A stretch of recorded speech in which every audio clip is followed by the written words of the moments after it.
everybody, Amy here with Garden Up. Today I'm going to talk about aphids and why they're a problem and how to eradicate them.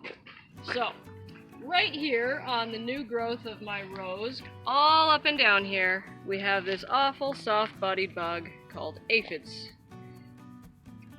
They are really, really gross. So these are awful little bugs. What they do is they have a piercing, sucking mouth part that sticks that little proboscis into the rose and sucks out the plant's juices. And it'll steal nutrition from the plant. If a big enough infestation happens, it can stop the plant from blooming. We definitely don't want that. It can even make a plant sick and eventually kill it if the infestation is bad enough. There's a huge little ecosystem that's going on right now. So we all know that aphids are eaten by ladybugs, right? Everybody knows that. Another one that eats aphids is lacewing flies, really good beneficial bugs. However, aphids are farmed by ants, okay? Aphid poop. Do you know what aphid poop is called? Honeydew. It's a very sweet secretion, okay, that ants love to eat. It's full of energy, jam-packed of energy. It's just sugary, like, energy drink going on right out of the aphid's butt, okay? Yum, yum. Anyway. So ants will come up here and they will actually farm their aphids like a herd of cattle. You know, they'll keep their aphids safe and they will protect their aphids. So if they see a ladybug coming here to eat the aphids, they will kill the ladybug. The ants will gang up on it and kill the ladybug, right? So there is this whole thing that goes on this little stem, okay? So since I don't see any ladybugs on this, and it's a little early, honestly, for ladybugs to really be emerging. Like, I don't think I've seen an infestation this big, this early in the season before, ever. Since the middle of May, I've never seen them this bad already. So I'm going to intervene, because I want to restore balance and have a smaller number of aphids that the ladybugs can get rid of and handle, and restore balance to this little ecosystem. So, how I deal with most insects is very, very simple. I have a spray bottle, which I've already filled with water. I use soap, and I use just a couple drops of peppermint. Peppermint flavor is fine, it just has to have the smell, okay? Because the smell is a repellent. Bugs hate it. And that's pretty much all bugs, from aphids and yellow jackets and wasps and everything in between. So this is all you need to keep bugs gone. The soap makes it stick, but the soap also works as a contact pesticide. It creates a film over the bug's face and they can't breathe. They'll suffocate, they'll be dead in a minute or less. So you want a good bubbly solution, but it's also a good surfactant to make the other active ingredients stick. So I've got this full of water, put just a little squirt, just enough to make it bubbly, but not enough to clog the sprayer, okay, because these are pretty good. These are pretty expensive, so, but the cheaper sprayers get clogged so easy, it's ridiculous. Just a couple drops. It's probably more than you need. Imitation peppermint flavor, you need a little bit more. If you want to use peppermint oil, like an extract, real oil, you can do that too. 1 drop. Plenty. All you need is just enough to get the smell. Okay, so now I'm going to screw this on, shake it up, and then I want to coat a good thick coating all over the bugs. And especially on roses, you want to focus on the new growth, because that's where aphids love to be. Under the leaves is also important. Stand back and squirt up, and I'm sorry if I'm spraying you all in the face.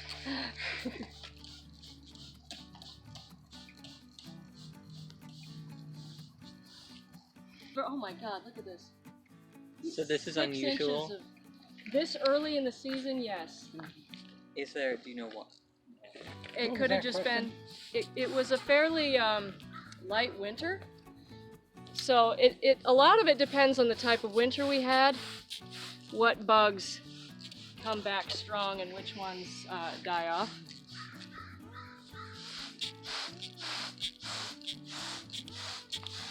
Die! Die! Evil vermin. So on a small rose like this, a spray bottle is perfect. Just quick spray and you're done. If you have a big giant rose that's as tall as you are, you know, and you just can't imagine the thought of spraying every single new shoot because it would just be insane. It would take you all day. Use your bucket, fill it about half full with water, stick some soap and peppermint in that and stir it up so it gets sudsy, and then take your stems and gently, won't work with this one because it's too small, but a big one, you can gently bend it down and swish it, and you can give it a little wash.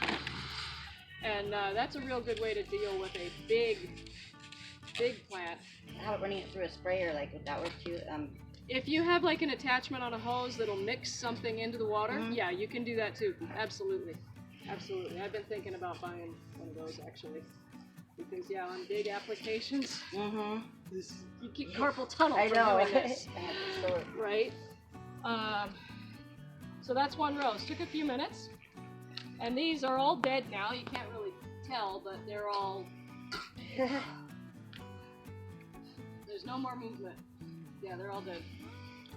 And again, make sure to get under the leaves. Oh, yeah, I missed that one.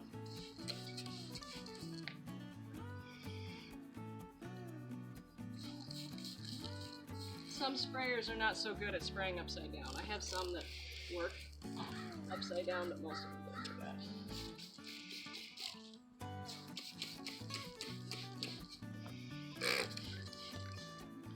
There you go. That's all there is to it. Get rid of aphids cleanly and with stuff you find in your kitchen.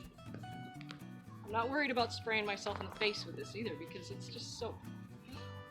No worries. I don't have to worry about the chemicals that are in this bottle. You don't have to remove them at all. You don't have to flick them. You don't have to hose them. Because the thing is, those little mouth parts, it's like an injection. They're holding themselves on. Sometimes they'll even just hang with just their mouth parts. Their legs aren't even touching the plant. But, oh, there's a couple here I may have missed. I may have missed that one. He's still standing, so I'll have to spray that again. But over here, complete decimation. Yeah. They're all very dead. But yeah, you don't have to remove them at all. They'll just wash off. Cool. Or a ladybug will come and eat them. The thing is that now, like once the soap is gone, you can't hurt another, it won't hurt anybody else. Okay, it doesn't hurt a ladybug to eat an aphid that has soap on it. Yeah. We need to spray this one. Can you spray this one again for me? Perfect. Another way to get rid of aphids, if you don't have your spray bottle, here, hold this. How grossed out are you guys ready to be? You stand up here. There's another way to get rid of aphids if you don't have your stuff with you. Squish! Oh, I hate this. Squish! I was thinking about that one. Squish! Yeah, no. Squish! Spray bottle here. Squish! Amy, your metal is heck. Squish! What? Your metal is heck. Yummy! You look at all the Guts. yummy. Bodies. Yep. Carnage So bodies. you can Lots of literally just carnage. manually remove them if you have a big infestation. Works great. It's gross, but it works great. Okay, so these are all gone. Another trick, say that I have a big oriental lily, okay, big, tall, very leafy stalk of a plant. The aphids will only grow underneath the leaves. So what I want to do there is I would take a bucket and I would put my gloves on.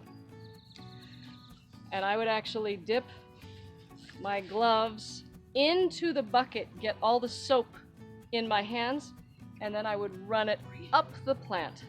And then those bubbles will soak and cover the aphids and kill pretty much all of them. It'll wash a good number of them away, and then the action of stroking the plant upwards like this will also squish a lot of them. So you do that a couple of times and you'll get the majority of aphids that are on the underside leaves of a lily or any other similar plant like that.